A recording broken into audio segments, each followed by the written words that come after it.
Hi, Hi. how are you on this wintry, chilly day? Very warm, actually. I live between two neighbors who blast their heat all the time. So even if we turn our heat down, it's like almost 80 in my apartment right now. Wow. But it That's is nice. cold outside and wintry outside. True, it's cold and wintry here. We had snow this morning, some more snow, even more snow. It's just too much snow. Way too much snow. I know. But with all that snow, that means we're not going outside as much, even though we probably should. And we're watching a lot of Yes. shows.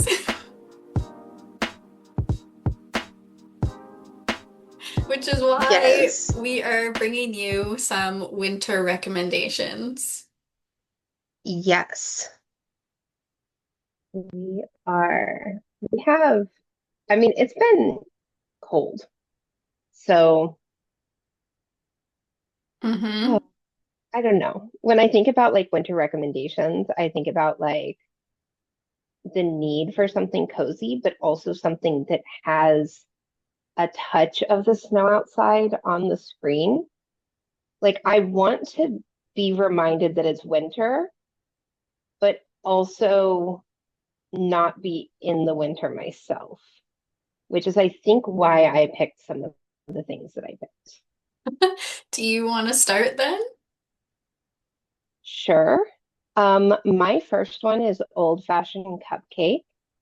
And in this show, we encounter a 39-year-old salaryman who's very set in his routine. He wakes up, he sleeps, he works, and that's it. He does love seeing things like the cute treats that teenage girls love to get when he watches his morning TV. But he also knows that there's no way a man pushing 40 can confidently go and get sweets and silly things like that in the Japanese culture that he lives in.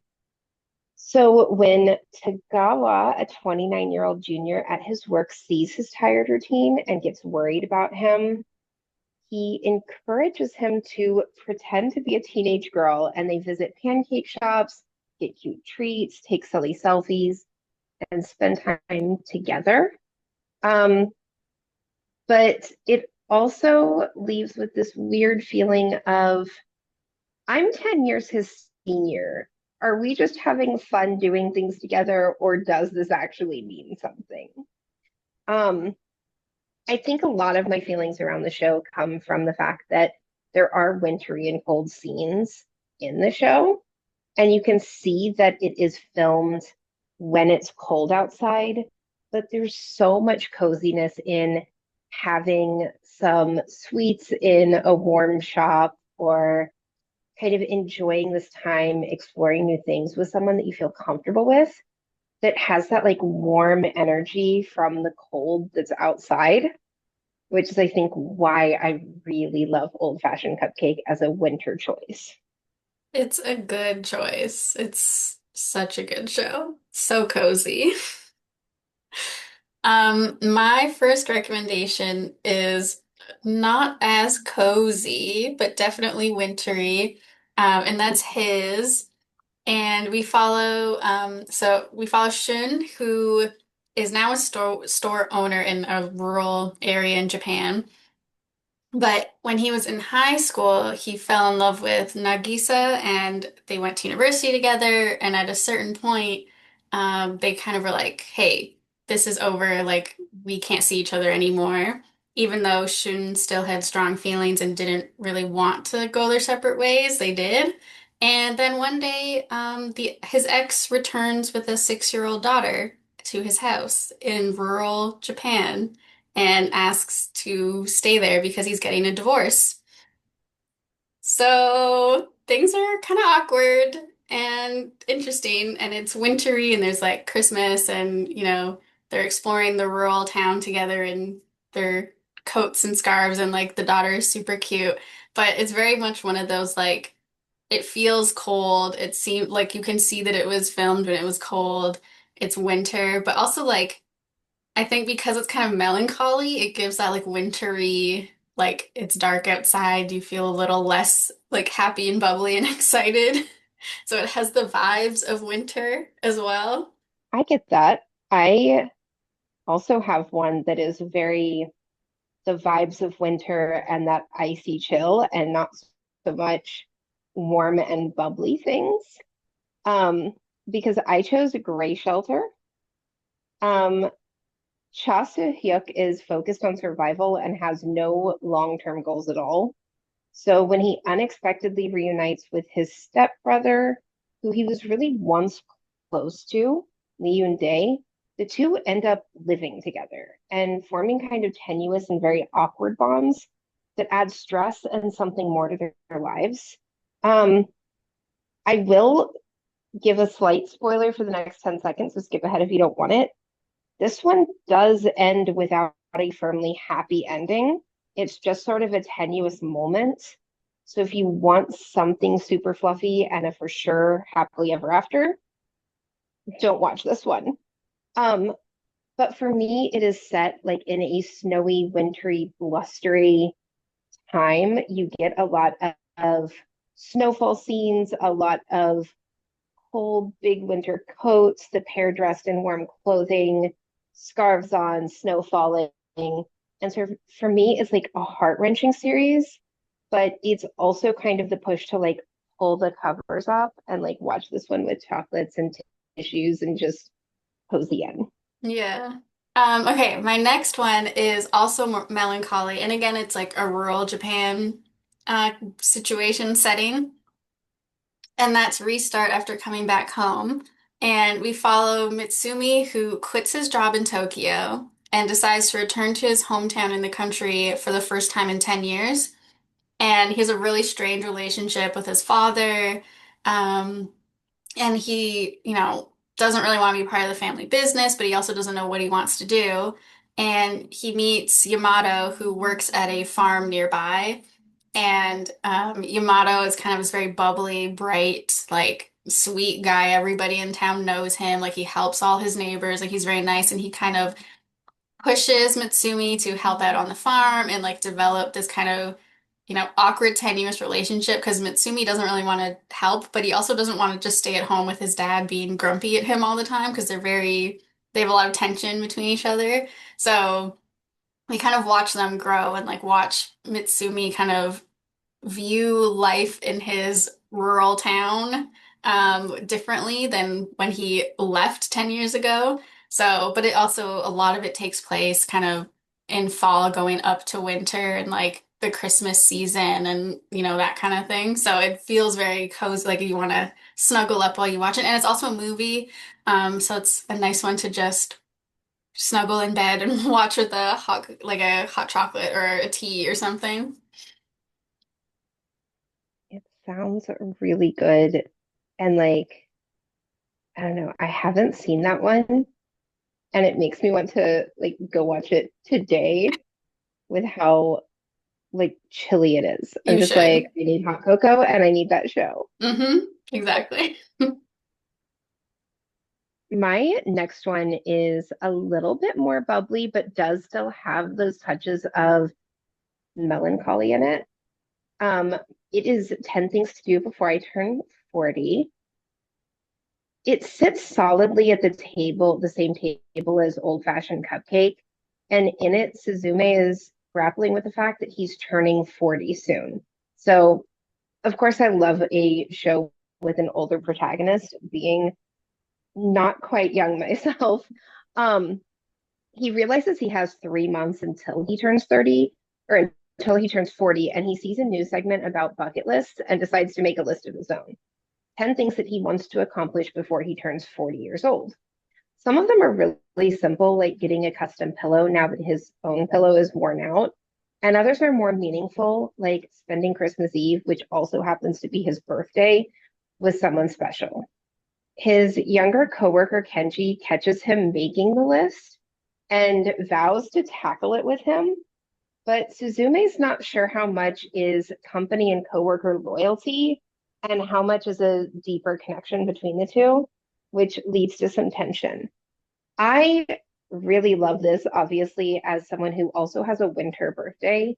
For me, it was one of those things growing up where people would like want to combine birthday and Christmas or be too busy because of the holiday season to spend time with me to celebrate. And so, even though mine isn't on Christmas Eve, I get that vibe of like being kind of alone for that season when you want to be celebrating with people you care about. Um, but it also has that very similar feeling with old fashioned cupcake of the warm, bubbly, sweet, cozy vibes, balanced with the fact that it is very clearly cold outside and takes place during the late fall and early winter months, which is like the perfect combination. That is a good one. It's very like cute and sweet and has all the wintry vibes as well. Yes. Also, it really makes you want to have a slice of cake. So I Hmm. highly encourage warming the house up by baking some cake and then enjoying it while you watch the show. Yeah, it's definitely a cake show. Like you need cake while you watch it. Yes. Or something sweet if you don't like cake, but you need a treat. Yeah. Like make yourself a birthday cake, pretend it's your birthday, and celebrate with the people in the show. Yeah. My next one also has like the cutesy kind of sweet vibes, and that's Boys Be Brave, where we follow Jisoo, and he is, the slacker, and he kind of ends up living with Jinwoo, who is like a very good student, and like, he's very scheduled, and he knows exactly what he wants, and he has a plan for everything. But Jisoo secretly has a crush on Jinwoo, and he vows to change himself as a person so that Jinwoo will fall in love with him. And we kind of see, the chaos that that brings and how, they both need to learn and grow from each other. But it also takes place, I think, pretty much exclusively in the winter months. Like it's very much around Christmas time or the New Year. And, there's also a time limit. So they have like however many days or months to like, I'm gonna make you change your mind. So it's a good one to watch, probably also with some sweets, but just because it's so cute and sweet. You need something to munch on while you watch them be adorable together. I I love that one because I love a main character who commits the bit way too hard. And that Yes. is very much the case in that Oh one. yeah. It's hilarious in the best way. Like he just goes way off the deep end trying to be the perfect person. When you're considering getting like a tattoo to be the perfect person for someone, that's when it's like, dude. Speaking of cozy and cuddly, I have our dining table, which in to a lesser degree kind of sits at the same table as um 10 Things Before 40 and Old Fashioned Cupcake in the sweet eating together vibes. In this, Yutaka is a lonely salaryman who has tons of stress around eating with others, so he simply doesn't eat around others. But a young boy named Tane is enamored with his giant grenade style onigiri. And when Tane's older brother sees the enthusiasm, he asks for help making food that Tane will like. And Yutaka has to overcome his struggles eating together to help Tane and his older brother Minoru find comfort in the foods that he knows how to make. Um, this one is lots of wintry scenes, lots of scenes of eating together, sitting together around the kotatsu, just like enjoying cozy moments. And if you find a lot of coziness in food, this is a really perfect choice. I also really love the warmth that exudes from characters who are still trying to feel each other out and and that kind of like push pull of do you feel the way that I feel for something that feels like nice and warm to watch. And again, you have the bonus of a built-in food pairing. You can make a grenade onigiri to eat while you watch the show, curl up under the cozy heated blanket, and just turn it on and enjoy. One of my all-time favorite shows. So definitely you should be watching it. It's so cozy and so cute, and Tane is adorable. It's just all good things. And if you need more coziness, the associated manga is so, so good. And that will just kind of stretch the enjoyment even longer. Yeah. And they continued the story. There's a sequel out, so you can see what happens next. My library still doesn't have it. My next one is way on the other side of the spectrum, and it is not cute and cozy at all. It's very wintry though. It all happens during the winter, so it's very cold. You can tell that they're like probably freezing. And that's Once Again, which is about Jae-woo, who is haunted by some very painful memories, and he really wants to change his destiny, but also Ji-hoon's destiny. They met in 2007, and they something changed their fate. I'm not gonna say what happened because you need to just watch it, but something changed their fate, and Jae-woo really wants to undo or change what happened. He wants to make things different, and he goes to a dorm where Ji-hoon lived and somehow like answers a phone that's ringing and ends up teleported into 2007. And he gets the opportunity to actually go and talk to Ji-hoon again. And things ensue. Um, just be wary because this is not a cozy one. Like it is not for the faint of heart. You will probably cry. It's a lot. Yeah, it's just a lot, but it's all wintry, so like it's perfect for these cold months if you need a little bit of trauma. You can warm yourself up by going and soothing your full sinuses that are full of the snot from crying by taking a hot, steamy shower and continuing to sob in the shower afterwards, because that's what you will need after the show. It's so good, but It's literally every time Alex brings it up, it's like I almost want to cry just from hearing the description all over again. I'm gonna like curl into a shell and just like be like, no, I can't do it. And this is the thing is, I will say I don't tend to cry at shows. Like I don't cry very much at anything. So the fact that I was sobbing throughout the entirety of this series says a lot because I don't cry. Like things can be sad and I'm like, oh yeah, that's sad, but it's tears are not running. This was like absolutely sobbing every single episode. I needed tissues. I couldn't breathe. Like I was like just it was awful, but amazing at the same time.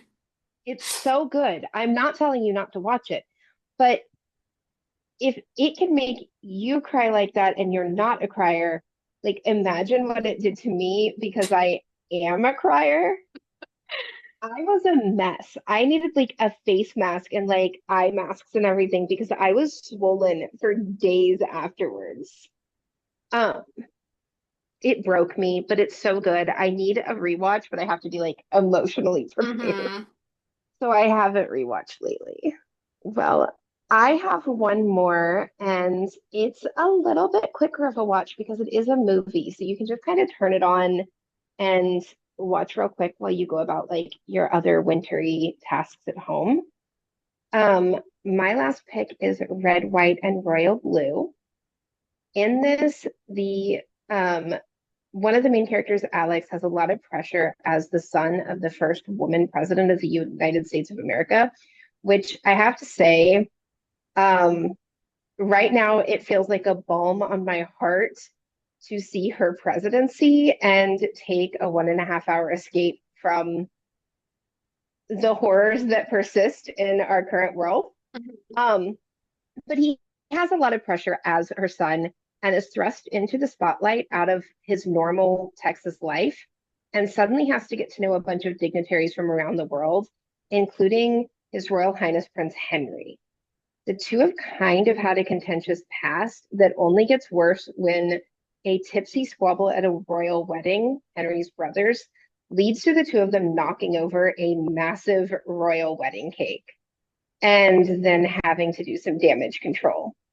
In order to do the damage control, they have to pretend to make nice, but doing this makes them realize they have a lot in common and the difference that, like, they also have differences that make growing closer complicated. Um, it does have a lot of summery scenes in it, and parts of it do take place in summer. In fact, there's a beautiful lake scene that's very nice and warm, but it is one great for fitting into winter watches because winter tends to be a time where like you might have a lot of other things going on. Um, I know right now, like that rush to kind of like start getting ready for spring and also Valentine's Day, Lunar New Year, like all of that's coming up. And so there is stuff to do as things thaw. And this is a great one that you can cram in very quickly. It also has one of the most iconic scenes in the movie taking place at a New Year's party. So it's solidly a winter movie, even the parts that aren't in winter. I have not watched that one, but I always hear good things. So definitely check it out, especially because it's a movie. It's nice, like quick watch rather than a long series. There is a book associated with it because it is an adaptation. But honestly, I recommend it even if you weren't a huge fan of the book because I feel like the differences that happened in the movie make it redeemable for people who didn't like the book and the ways that it did honor the book. It like took the best parts of the book. So people who liked the book, I think, liked the movie, and people who weren't as fond of the book will still like the movie in a lot of ways if they like queer romance. And there's a sequel movie coming out, I think this year. So winter's a good time to hunker down and watch this so you're ready for the next one. So they've been filming. That's exciting. All right. My last recommendation is Love is Better the Second Time Around, and we follow Miyata, a business editor who is tasked with working with a successful professor, Iwanaga, to write a column for the article that he works on. And when they meet, he realizes that Iwanaga was his high school sweetheart, but he changed his last name. So they are kind of awkward, and Iwanaga is kind of excited to reconnect, and Miyata is like not interested at all. Like he cut ties, they moved on, like he is done. But there's a lot happening. Miyata is juggling a lot of things with work and his life, and Iwanaga is there pushing and wanting more and trying to get closer. And also they have to work together. So things get complicated and they have to see a lot of each other. And it all is very wintry because they're always in a jacket and cold. And it's very like wintry vibes without it being like Christmas or New Year's specific. I just really like it. They're like, I'm always a fan of a second chance romance. And I like seeing somebody kind of need to work a little harder to get the person that they want and make up for what happened in the past. So if you like second chance romance and you like, adults reconnecting after they haven't seen each other since they were kids, it's a great choice. I do love that one. And the fact that one character is like super icy to the other one definitely leans into the winter vibes. Um, Yeah. and the hot spring makes me want to go to a hot spring really Oh bad. my gosh, I know. Like just warm. Oh, it'd be so nice. Yes. I also like that we picked a lot of choices that lean more toward adult main characters this hmm time. Like we have a lot of recommendations that are on the like older end of the main character spectrum. So if you're looking for that as as an older fan, I think those are very good choices too. Yeah, that's true. We have a lot that are, university and up, which is nice. Like sometimes you just want adults like figuring things out or, reconnecting or whatever, Give us your winter recs. Let us know if you've watched any of these, or if you go and watch them, come back and tell us what you thought. Yes, we want to know if you agree that these are good ones to watch during the winter. And let us know what kind of cake you ate while watching 10 Things Before 40. Yeah. Because seriously, cake is like a solid choice for that one. All right. We will see you next time, and hopefully you stay warm by watching some of these shows. Yes, definitely. Curl up with your loved ones, curl up with your blanket, turn these on. It'll help. Yeah. Okay. Bye. Bye.